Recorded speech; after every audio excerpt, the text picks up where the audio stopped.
This is Jeff Standridge, and this is the Innovation Junkies podcast.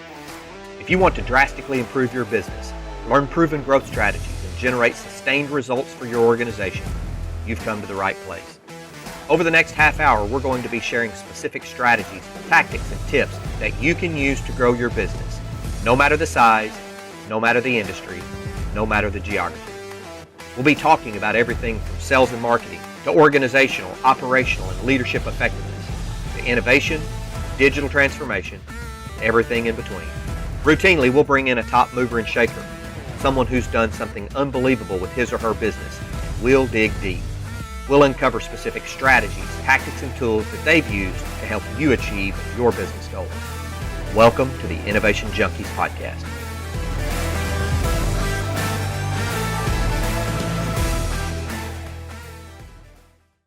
Hey guys, if you're looking to put your business on the fast track to achieving sustained strategic growth, this episode is sponsored by the team at Innovation Junkie. To learn more about our strategic growth diagnostic, go to innovationjunkie.com/diagnostic. Now let's get on with the show. Hey guys, welcome to the Innovation Junkies podcast. I'm Jeff Standridge. And this is Jeff Amrine.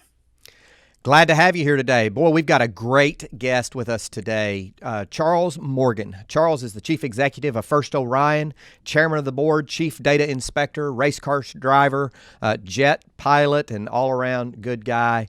Extensive experience in managing and investing in private and public companies. Served as CEO and Chairman of Axiom Corporation for decades. Grew that company from a small, unknown company to a publicly traded, almost $1.5 billion annual revenue. At First Orion is his newest endeavor. We're going to learn a little more about that. But Charles is also very engaged in the community of trying to develop talent, particularly in the areas of technology and data sciences. In 2018, he received the Lifetime Achievement Award from Marketing Edge. Charles, it is awesome to have you with us today, and it's great to see you. Jeff and Jeff. The Jeffs. Nice. The Jeffs. Yeah, nice to meet the Jeffs. That was a very kind intro, and sometimes I look kind of like schizophrenic. I'm all these things I'm involved in, but the main thing, Jeff, I like to do the stuff I enjoy doing, and I really, one of the basic, principles of your company is innovation. Mm-hmm. From our background together, that I've always been in innovation and leadership, and I notice you all also focus on execution, and that's kind of important too. So I think you all got the keys to the kingdom, but to back all that up, some of the things I've been interested in is talent development, which and it's also been a topic of yours. We're really big into apprenticeship programs, and that's one way our new business is being built on foundation of training people for through innovation programs. So, well, we're going to come back and talk about. We had a bonus episode that we've recently recorded that'll be released around winning the war for talent, and the apprenticeship program is a good thing that I want to dig into a little bit later. We're starting off today with a random musing, if you will. We're talking about drinks of choice. What's your drink of choice? Woodford Reserve. There you go, Woodford Reserve. Oh, and I just so happen to have the Kentucky Derby version as a prop. That's the Kentucky Derby.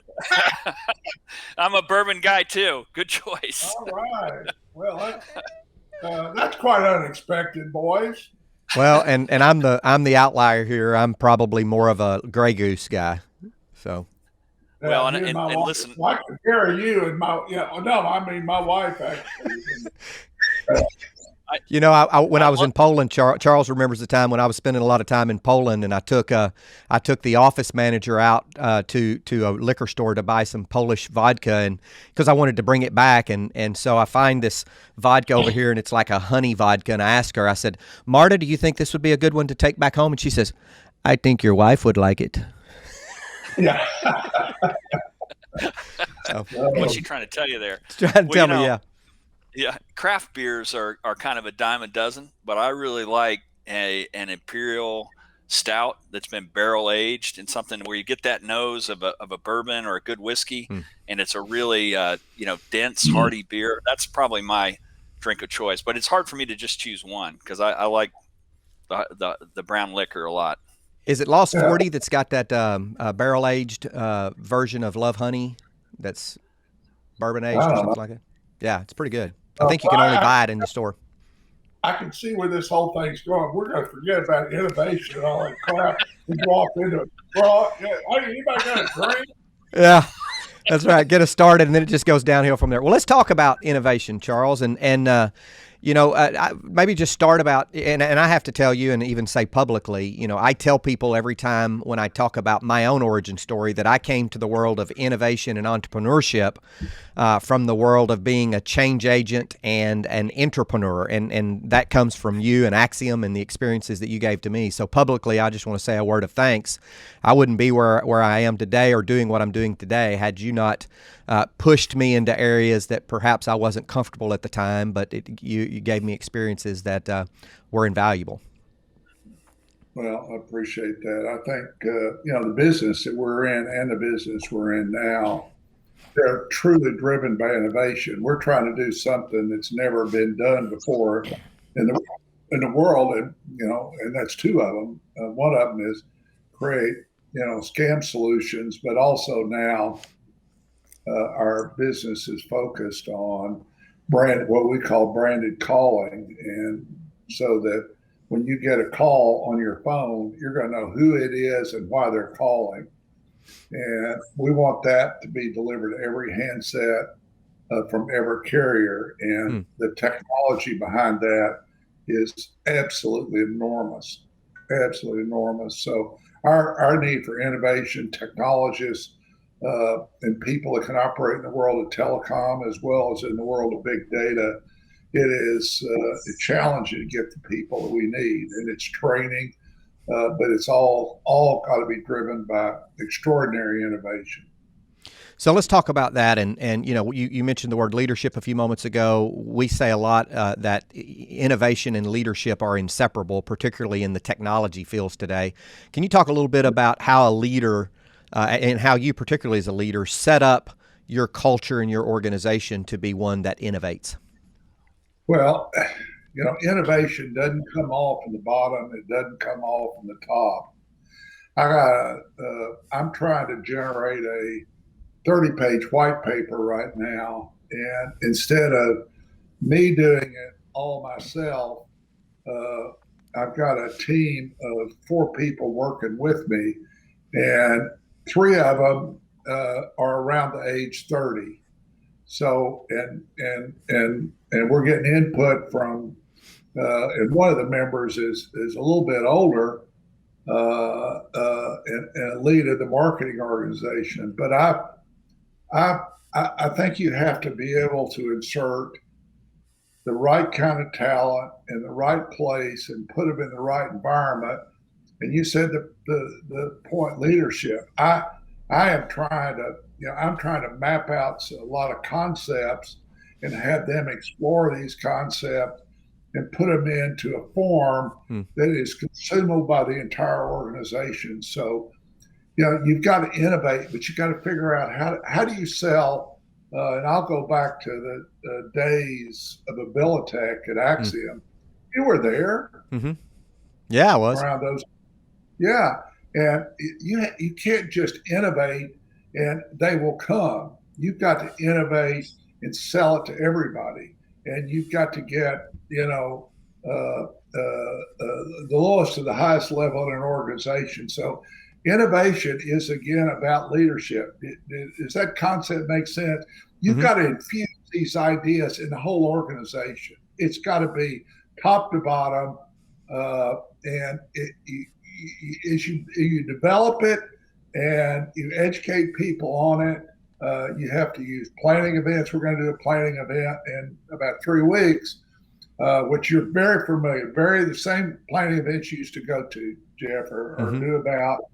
And those planning events are all entailed around exploring components of an idea or technology or a changing concept, and get everybody to have, again, participation in helping mold that into an executable plan. So innovation is no damn good unless you infuse it in the organization and you have a real action plan. So all innovation goes with all those components. I love it. As you look at that, and it's clear that you've had a history of building a culture of innovation. Some larger enterprises kind of get trapped with, they put the innovators in a box and they set them over here. It's kind of a skunk works and off they go. And nothing else good happens in the rest of the organization. That's why big companies, Jeff, that's why big companies can't innovate. They're too burdened. Exactly. They're way too burdened by process, and they put people in a box. They put people in a box and off in a corner and say, "You're gonna build something cool," and then we'll have all our committees review it. Hey folks, we'll be right back with the episode, but first we want to tell you about a limited opportunity to take advantage of our strategic growth diagnostic. For a short time only, we're offering a free strategy call to see whether or not our unique diagnostic tool is right for you. Go to innovationjunkie.com/diagnostic to learn more. Charles, you've always been an innovator in, you were an innovator at Axiom in org structure and having a flattened hierarchy. You were an innovator in building a team-based work environment. You were an innovator, clearly an innovator in inviting me to join I'm kidding, just a joke. It was the biggest risk we took ever.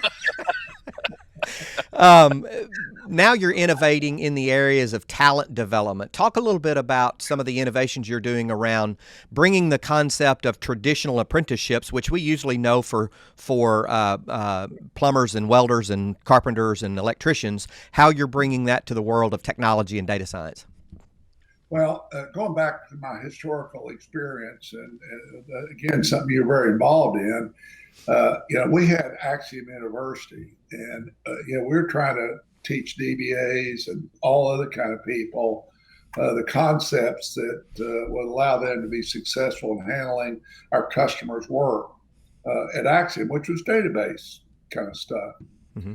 But in this day and time, it's more about learning SQL and data, which even though people may even have a computer science degree, they're going into a technical organization, they have absolutely no idea how the infrastructure of a company works.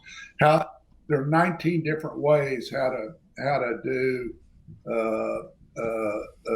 software development, how to store, manage your software, how the systems interoperate, what security protocols are, what the privacy protocols are. And even if you're a really smart, let's say C++ programmer and have a good introduction to computing, you don't know shit. Nothing. Is that right? I say shit nothing on this show. Anyhow. Yeah, absolutely. I did. Oh, excuse me. My language progressively gets worse as we go on. Really? But yeah. Well, when I get all excited about a topic, it just flows. I hear you. I hear you. That's good. So, but it's really important to understand that we look for a new generation of Axiom University. And the idea was we need to teach people how we work. We used to call that culture. Well, how we work also means, how do we store our data? How do we move data between the AWS and network? How do we work in AWS? How do we use APIs as a foundation for everything we do, and on and on and on. And if you do that as a part of just coming to work and a little introductory stuff, guess what? Everybody, if you're going real fast, the people on a team spend all their time teaching new people coming in how to, find the bathroom and do all those basic tasks. So we came up with the idea, how about let's put together a 14-week course for data analysts, or a 14-week course for, software engineering and, specifically, for example, in building our apps, device, our phone apps for Android and iPhone. put them together through a 14-week program. And that program, all that content is directly tailored to what we're doing and what they'll do on the job, so that their last task in that class will be about a 2 or 3 week capstone project. And the capstone project will be something directly related to the work that they'll be doing. In other words, they will be handling all the same data, working with all the same assets, and the same people they're going to be working with will have something to do generally with that monitoring and overseeing a capstone project. So we go through all this process. They graduate from this thing, and the next Monday they go sit down, and their boss can say, or their leader can say, "Hey, Jimmy, here's your first project." And I'll say, "Oh yeah, I did something like that, as our capstone project," and they'll just be immediately productive. And it is a huge way. It takes what would take a year to infuse in people. You can really force feed it to them in an interactive way over 16 weeks, and they're immediately productive. It's also a great recruiting tool for us.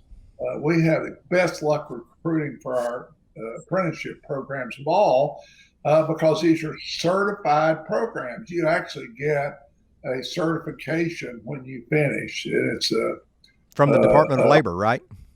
Yes, it is Department of Labor certification. So it's kind of a big deal. It is. And so you've also, as part of this or in partnership with this, you've led the creation of the Arkansas Center for Data Sciences, which is a public-private partnership really devoted to upgrading computer and data analytic skills across the state. So talk a little bit about that. Yes, exactly. And by the way, that we have programs running all over the state of Arkansas. I think we've got 80 cohorts either running or soon to be running.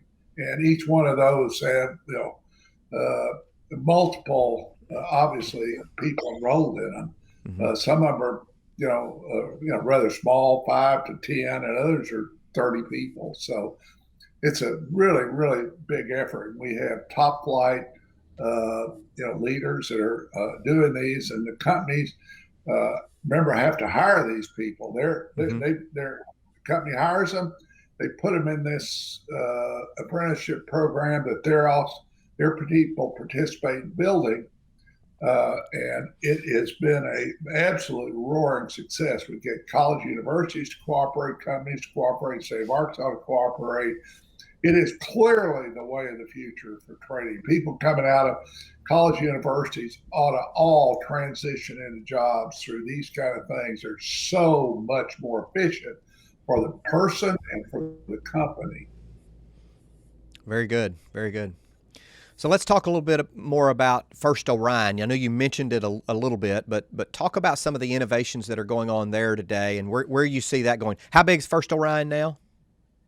We're at 207 employees. Wow. We're profitable. We're in our new headquarters. We had 70 cars in the parking lot, I think, yesterday.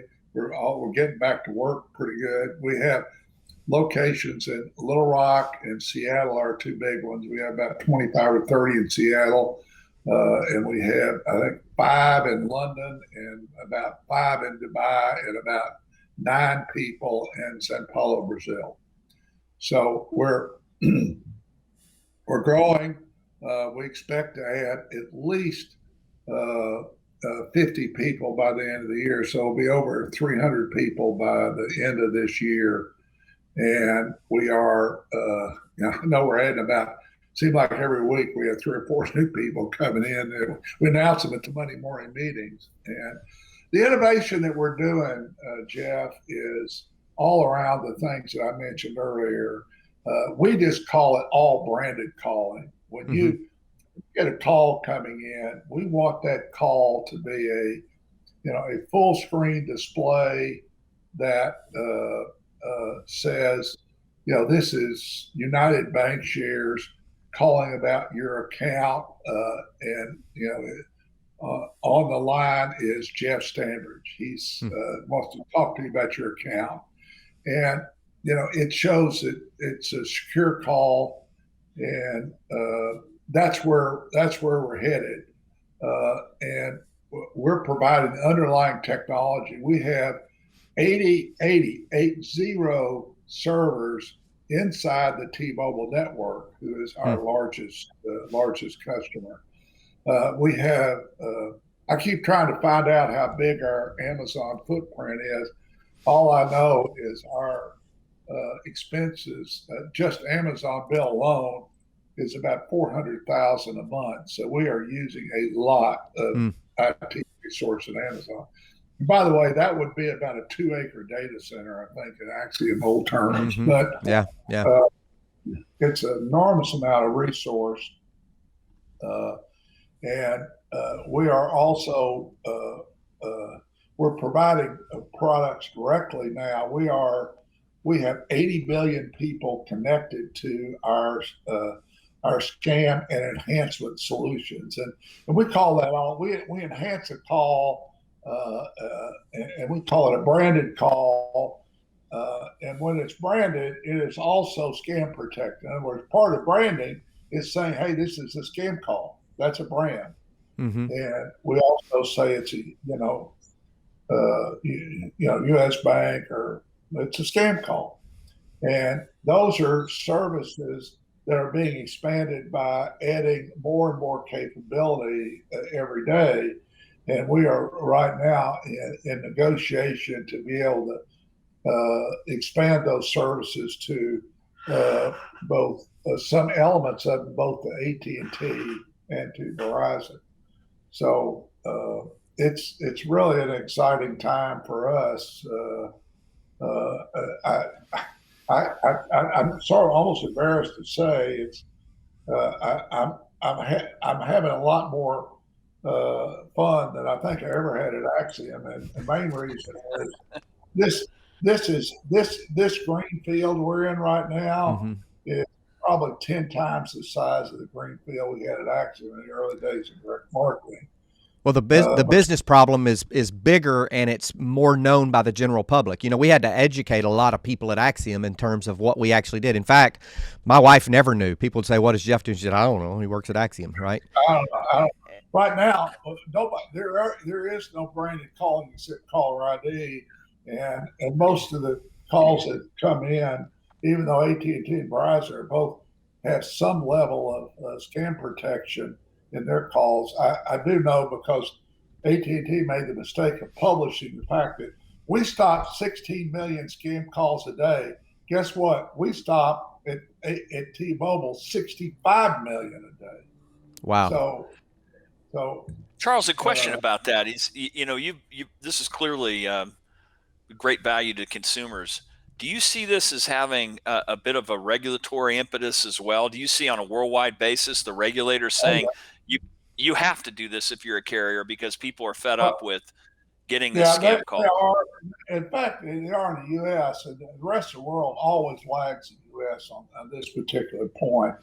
But right now, the technology called Stir Shaken, which will require all carriers to put certs in the outbound calls from their network. In other words, they'll put a token inside the signaling of an outbound call.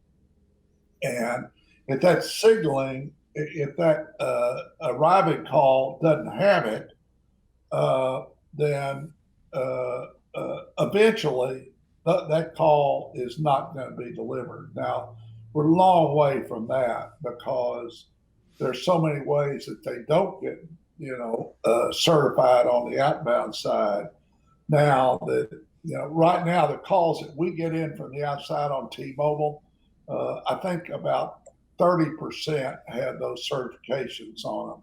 That is from Verizon and some people that do certify. And it'll still be a long time before all the calls will be certified.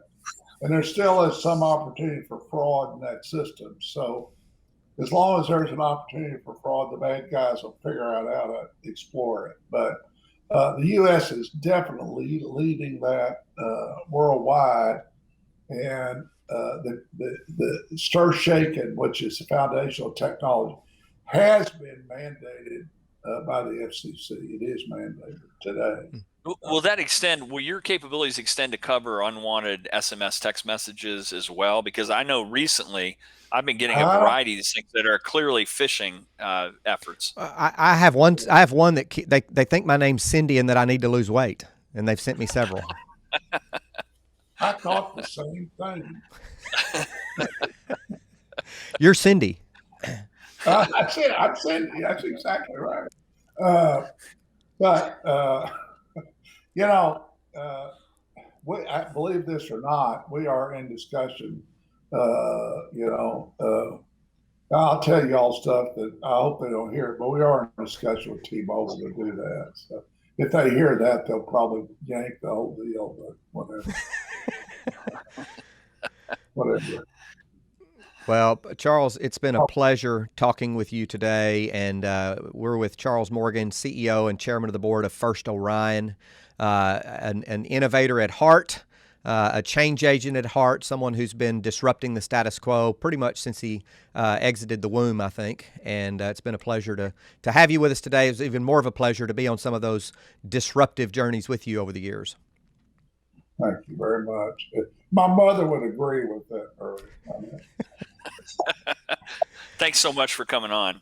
I mean, you have laid down a path that's illuminated the way for a lot of people, and I think a testament to the impact you've had on the state beyond the great businesses. Or you've got a lot of alumni from your ventures that are out there making big things happen, including Jeff Standridge. So, thanks for all you've done and all you will do. I'm still trying. I'm getting a little older, but I don't feel it in my brain yet. As soon as I feel it in my brain, I guess I'll have to get in my wheelchair. I don't know. Whatever. Body's a different story. I used to say, I still feel like I'm 25 in my body and in my brain till I hang out with my 26, 27, 28-year-olds, and I go, no, I'm not. I'm 55. So. Well, once again, this is the Innovation Junkies podcast. Charles, thanks for being with us, and we'll see you all on the next episode. Take care. Thanks so much. Hey listeners, this is Jeff Amrine. We want to thank you for tuning in. We sincerely appreciate your time. If you're enjoying the Innovation Junkies podcast, please do us a huge favor. Click the subscribe button right now and leave us a review. It would mean the world to both of us. And don't forget to share us on social media.